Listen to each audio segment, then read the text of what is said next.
انتخاب روش و گروه مهاجرتی مناسب یکی از کلیدی‌ترین عوامل موفقیت در کسب اقامت دائم کانادا میباشد.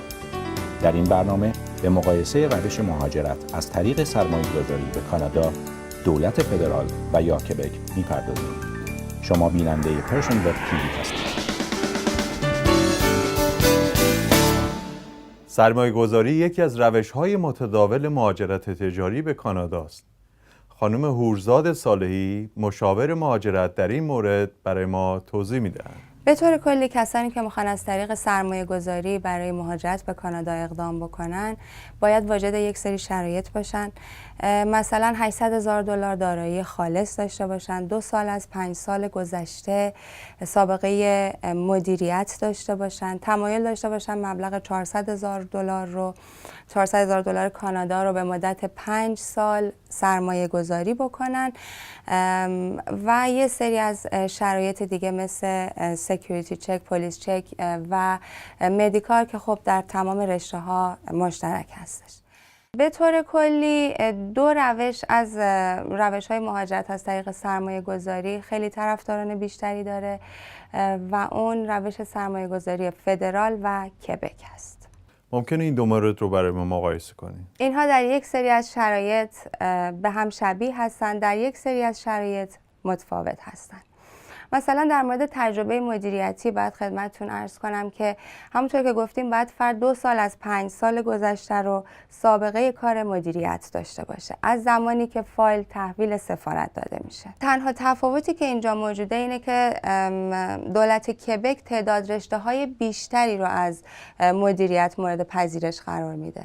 مثلا مدیریت در بخش های کشاورزی، صنعتی و خصوصا مدیریت دولتی رو هم قبول داره. نکته دوم دارایی خالص بود که گفتیم باید $800,000 کانادا دارایی خالص نشون بده فرد متقاضی که این دارایی باید به صورت قانونی به دست اومده باشه و میتونه مجموع دارایی خود فرد متقاضی و همسرش باشه.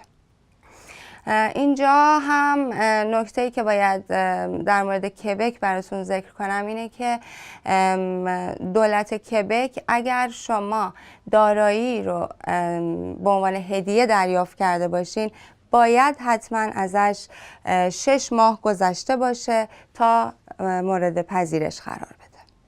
نکته بعدی مسئله سرمایه گذاری هست که فرد متقاضی باید مبلغ $400,000 رو به مدت 5 سال در کانادا سرمایه گذاری بکنه. آیا امکانات تسهیلات بانکی وجود داره؟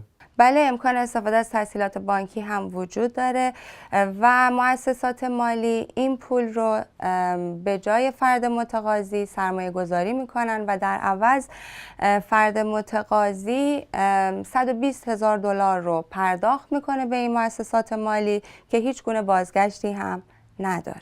مراحل رسیدگی به پرونده چطوره؟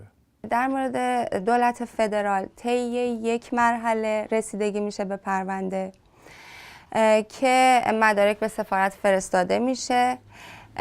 اگر لازم باشه فرد متقاضی برای مصاحبه دعوت میشه، بعد انجام معاینات پزشکی و پلیس چک صورت میگیره، مبلغ سرمایه گذاری واریز میشه و بعد ویزا صادر میشه.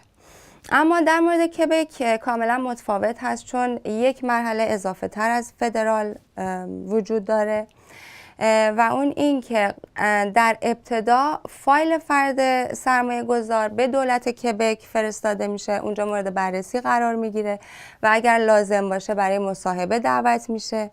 در اینجاست که مبلغ سرمایه گذاری باید واریز بشه.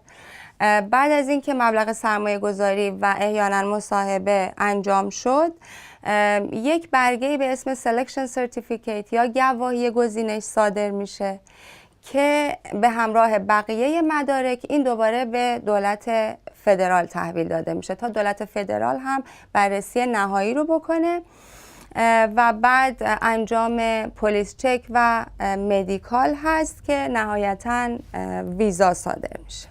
زبان انگلیسی چقدر دخیل هست در پرونده متقاضی؟ دانستن زبان انگلیسی اصلا ضرورتی نداره و حتی فرد متقاضی روز مصاحبه میتونه از سفارت درخواست مترجم بکنه. مدت زمان رسیدگی به پرونده چقدر است؟